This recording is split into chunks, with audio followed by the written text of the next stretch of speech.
हमसूरातो हमसिराते मुस्तफा, हमसूरातो हमसिराते मुस्तफा, दर तमामी हालेओ कुन इत्तेबा इत्तेबाए सुन्नते खैरुल बशार, गिरे लाजिम ताबुयाबी आए पेसार। নবীর তরিকাকে আঁকড়ায় ধরা। তাহলে ইবাদত হবে কয়টা শর্তে?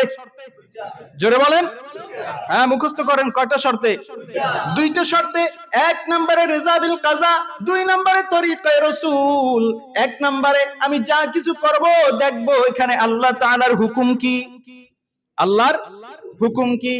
উদাহরণস্বরূপ আমি যখন খানা খাইতে বসবো এখানে দেখবো আল্লাহ তাআলার হুকুম কি আছে। আল্লাহ বলেন খাও পান করো, আপত্তি নাই। ওয়ালা তুসরিফু, ইসরাফ করিও না, অপচয় করিও না। ইন্নাল মুবাজ্জিরিনা কানু ইখওয়ানাশ শায়াতিন, নিশ্চয়ই যারা অপচয় করে তারা শয়তানের বন্ধু। শয়তানের কি বন্ধু? শয়তানের বন্ধু। শয়তানের বন্ধু কি আমরা হব? শয়তানের বন্ধু আমরা হব না। তাহলে ইবাদত হবে কয়টা শর্তের বিনিময় ভাই? দুইটা শর্তের বিনিময়। এক নম্বরের শর্ত হলো আল্লাহর হুকুম, দুই নম্বরে নবীর তরিকা। খানা খাইতে বসবো দেখবো এখানে আল্লাহর হুকুম কি, দুই নম্বরে দেখবো নবীর তরিকা কি। নবীর তরিকায় এক নম্বরে বান্দা খানা খাইতে যখন নাকি বসবা দস্তারখান বিছায়া খানা খাও। কি বিছাও? দস্তারখান বিছায়া খানা খাও। খানা যদি পড়ে যায় উঠে তারপরে খাও, বিসমিল্লাহ বলে খানা খাও। আল্লাহর নবী সাল্লাল্লাহু আলাইহি ওয়াসাল্লাম বলেন খানার শুরুতে যদি বিসমিল্লাহ পাঠ করা না হয় তাহলে তার সাথে আরেকজন ব্যক্তি খায়, তিনি কে? জোরে বলেন।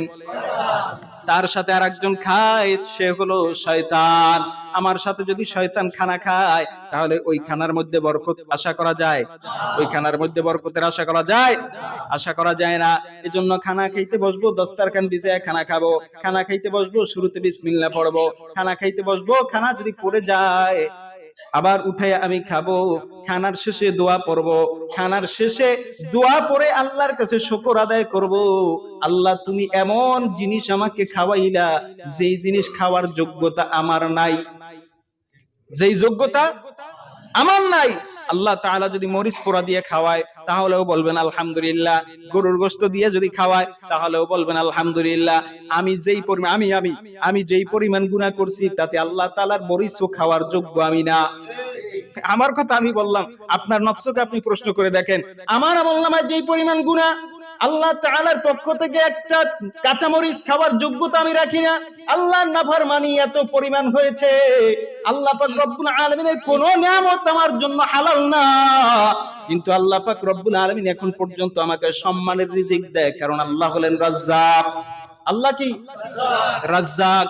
আল্লাহ তাআলা গোসা করিয়া এখন পর্যন্ত আমার জন্য চন্দ্রের আলো, সূর্যের আলো, তারকারাজির আলো, গাভীর বাদের দুধ, সমুদ্রের হরেক পদের কত রকমের মাছ আল্লাহ পাক রব্বুল আলামিন এখন পর্যন্ত বন্ধ করেন নাই। কারণ আল্লাহর মতো রহমান কেউ নাই, আল্লাহর মতো গফফার কেউ নাই, আল্লাহর মতো রহিম দুনিয়াতে কেউ নাই। আল্লাহ বলেন বান্দারে খা, তবে খাইয়ে যদি শুকর আদায় করো, আমি আল্লাহর ইবাদত করো। খানার হিসাব তো নিবই না। আমি আল্লাহ তাআলা খানার মধ্যে যেই সময়টা ব্যয় করেছি এই সময়টাও নেকের পাল্লায় ওজন দিয়ে তোমাকে জান্নাতের মেহমানখানায় ঢুকায় দিব। এজন্য খা বান্দা, আপত্তি নাই, আফসোস নাই, কিন্তু খাওয়ার শেষে দোয়া পড়, শুকর আদায় কর, হালাল খানা খা, হারাম থেকে বিরত থাক। হারাম থেকে কি থাক? বিরত থাক। যা পাও তা খাও, এটা চলবে না। যা ইচ্ছা তা করবা, সেটা চলবে না। তোমার মন মতো চলবা, সেটা চলবে না। রব চাহি জিন্দেগি চালাতে হবে, মন চাহি জিন্দেগি চলবে না। বলেন কোন চাহি জিন্দেগি? সবাই বলেন রব চাহি জিন্দেগি, অর্থাৎ আল্লাহ তাআলা যা চায় বান্দা তা করবে। মন চাহি জিন্দেগি না রব চাহি জিন্দেগি? কোন চাহি জিন্দেগি? রব চাহি জিন্দেগি। এইটা মাথায় রাখবো। আমি কাজ করব, আমার আল্লাহ যেন বেজার না হয়, আমার রব যেন আহকামুল হাকিমিন রব্বুল আলামিন যেন বেজার না হয়। ঠিক কিনা বলেন? আল্লাহকে বেজার করা যাবে না, আল্লাহকে বেজার করা যাবে না, নবীজিকেও বেজার করা যাবে না। তাহলে ইবাদত হবে কয়টা শর্তের বিনিময়? দুইটা শর্তের বিনিময়। এক নম্বরে আল্লাহর হুকুম, দুই নম্বরে নবীর তরিকা। ঠিক বান্দা আল্লাহর হুকুম নবীর তরিকা যদি খানা খায়, খানা খাওয়াটাও হবে ইবাদত। যদি বান্দা আল্লাহর হুকুম নবীর তরিকায় বাজারে যায়, বাজার করাটাও হবে ইবাদত। আল্লাহর হুকুম নবীর তরিকায় যদি বান্দা টয়লেটে যায়, টয়লেটে যাওয়াটাও হবে ইবাদত। আল্লাহর হুকুম নবীর তরিকায় যদি ব্যবসা করে, ব্যবসা করাটাও হবে ইবাদত। আল্লাহর নবী সাল্লাল্লাহু আলাইহি ওয়াসাল্লাম বলেন, ক্বালা রাসূলুল্লাহি সাল্লাল্লাহু আলাইহি ওয়া আলিহি ওয়াসাল্লাম, আত-তাজিরু সুদুকুল আমিন মা'আন নাবিয়্যিন ওয়াস-সিদ্দীকিন ওয়াশ-শুহাদা'i ওয়াস-সালিহিন। আল্লাহর নবী সাল্লাল্লাহু আলাইহি ওয়াসাল্লাম বলেন, যারা সত্যবাদী ব্যবসায়ী হবে তারা নবীদের সাথে, সিদ্দিকগণদের সাথে, শহীদদের সাথে, সালিহিনদের সাথে আল্লাহর জান্নাতে চলে যাবে। কয় শ্রেণীর মানুষের সাথে? 4 শ্রেণী মানুষের সাথে আল্লাহ তাআলার জান্নাতে চলে যাবে। সালেহিনদের সাথে, সিদ্দিকগণদের সাথে, শহীদগণদের সাথে, নবীদের সাথে তারা আল্লাহর জান্নাতে থাকবে। যারা সত্যবাদী ব্যবসায়ী হবে, 1 নাম্বার মালকে 1 নাম্বার মালই বলে চালায়া দিবে, 2 নাম্বার মালকে 4 নাম্বার মালকে 1 নাম্বার মাল বলবে না। আর বলবে না এখানে বিকৃত মাল ফেরত নেওয়া হয় না। আল্লাহর মহব্বত থাকলে, নবীর মহব্বতে ব্যবসা করলে বলবে হ্যাঁ অবশ্যই এখানে বিকৃত মাল ফেরত নেওয়া হয়। হ্যাঁ, তবে এখানে কথা আছে, যেই মাল ফেরত নেওয়ার মতো, এমন মাল যেই মাল আমি ক্রয় করলাম সেটাকে নিয়ে নষ্ট করে দিলাম, এরপরে যদি নিয়ে আসি ফেরত নিবে? ফেরত নেবে না। যেটা ফেরত যোগ্য সেটা যেন আমরা ফেরত নেই। তাহলে কি হবে? আল্লাহ নবী সাল্লাল্লাহু আলাইহি ওয়াসাল্লাম বলেন, আল্লাহর মহব্বত, নবীর তরিকায় ব্যবসা করলে আল্লাহ পাক রব্বুল আলামিন তাদেরকে নবীদের সাথে, সালেহিনদের সাথে, সিদ্দিকগণদের সাথে, শহীদদের সাথে মাওলার জান্নাতে থাকার তৌফিক দান করুন। তাহলে ব্যবসা আল্লাহর হুকুম নবীর তরিকায় করলে সেখানেও সওয়াব নাই গুনাহ? বাথরুমে গেলে আল্লাহর হুকুম নবীর তরিকায়, টয়লেটে যাওয়া, এখানে আল্লাহর হুকুম নবীর তরিকা আছে না নাই? বাম পা দিয়ে প্রবেশ করব, ডান পা দিয়ে বের হব, আগে পরে দোয়া পড়ব, তাহলে কি হবে? ইবাদত হবে। এই সময়টা যে আমার ব্যয় হয়েছে, এই সময়ের মধ্যে আল্লাহ তাআলা, আল্লাহ পাক রব্বুল আলামিন এই সময়টাও নেকের পাল্লায় ওজন দিয়ে জান্নাতের ব্যবস্থা করে দিবেন। তাহলে আমরা তো জীবনে চলতে গেলে, দুনিয়াতে থাকতে হইলে কত কাজই করি, রাস্তা দিয়ে চলাফেরা করি। আপনি রাস্তা দিয়ে হাঁটতেছেন, সকালবেলা হাঁটতে যান, অনেকে যান না, ব্যায়াম করেন, সকালে হাঁটেন, আপনি ডান পাশ থেকে হাঁটবেন আর মনে মনে ভাববেন আমার নবী বলছে ডান পাশ দিয়ে হাঁটা সুন্নাত, এজন্য আমি হাঁটলাম। আল্লাহ পাক রব্বুল আলামিনকে বলবেন, আল্লাহ এই ইবাদতটা একমাত্র আপনাকে দেখানোর জন্যই করছি, মাফ করে দিয়েন। হতে পারে আল্লাহ তাআলা আপনাকে এই আমলটার উসিলায় মাফ করে দিবে।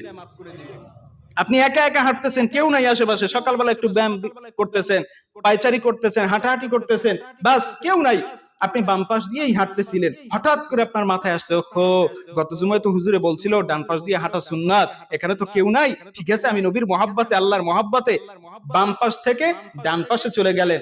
আল্লাহ তাআলা খুশি না বেজার? আচ্ছা, এই আমলটা যে আপনি করলেন, আপনার স্ত্রী জানে, আপনার সন্তানরা দেখছে, আপনার বন্ধু বান্ধব কেউ দেখছে? দেখছে কে? আল্লাহকে দেখছে। আর বলবেন, আল্লাহ এই আমলটা যে আপনার জন্য করলাম, মহব্বতেই করছি, আল্লাহ এই উসিলায় আপনি আমাকে মাফ করে দিয়েন, দুনিয়া আখিরাতে শান্তি দিয়েন। এমন ভালো ভালো আমল যদি আপনার থাকে, আল্লাহ তাআলা বিপদ থেকেও মুক্তি দান করবেন।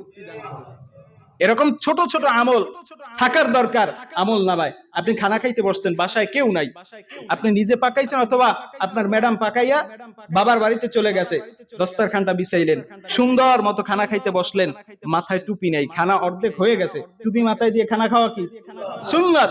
মাথায় টুপি আপনার ছিল না, হঠাৎ করে আপনার মনে পড়ছে, আরে ইন্না লিল্লাহ, আমার মাথায় তো টুপি নাই, তাড়াতাড়ি লাফ দিয়ে উঠা আপনি আপনার রুম থেকে টুপি মাথায় দিয়ে তারপরে খানা খাওয়া আবার শুরু করলেন। আল্লাহ খুশি না বেজার? আল্লাহর কাছে বলবেন, আল্লাহ আমার স্ত্রীও বাসায় নাই, সন্তানরাও নাই, আমি একা আছি, কেউ দেখে নাই, এই আমলটা শুধুমাত্র আপনাকে দেখানোর জন্যই করছি। আল্লাহ এই উসিলায় আপনি আমাকে হালাল হারাম থেকে বেঁচে থাকার তৌফিক দান করিয়েন, হালাল সম্মানী রিজিকের ব্যবস্থা করে দিয়েন। আল্লাহ আমাকে বড় ধরনের বিপদ থেকে আপনি হেফাজত করিয়েন। অথবা আপনি যদি কখনো বিপদে পড়েন, এই যে ছোট একটা ইখলাসের সাথে বা ইখলাস আপনার আমল, এই আমলটার উসিলা করে যদি আপনি আল্লাহর কাছে দোয়া করেন, আশা করা যায় বনি ইসরাইলের সেই 3 যুবকের মতো আপনার দোয়াও আল্লাহ তাআলা কবুল করতে পারে।